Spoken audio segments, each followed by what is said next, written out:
The Secretary General of the Trades Union Congress, Mr Kofi Asamoah, says the union maintains its stance on the 4-day ultimatum given to government to increase the minimum wage. The union says it will advise itself if negotiations on the increment of the minimum wage and the base pay are not concluded before May Day.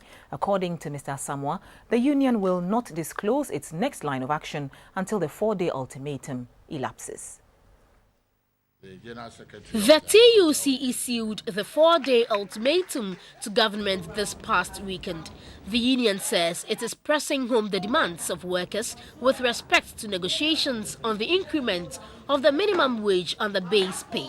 Generally, what we're talking about has been the fact that we've been negotiating with our social partners, government and employees, both the national minimum wage and the base pay for 2014, and we started since October last year with the understanding that we would finish so that it can be incorporated into the national budget, but we've not been able to do so till now.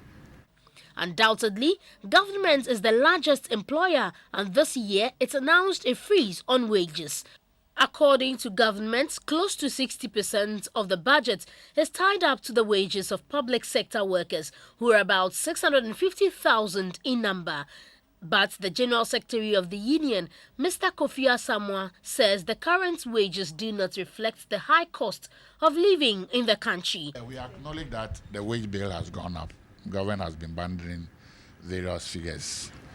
But you will also agree with me that since January, there has been increases in almost everything.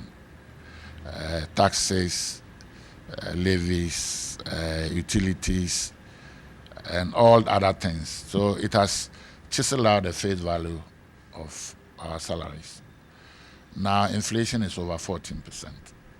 So it will be instructive that our government is able to cushion workers in a way to be able to meet all the challenges and within all these increases.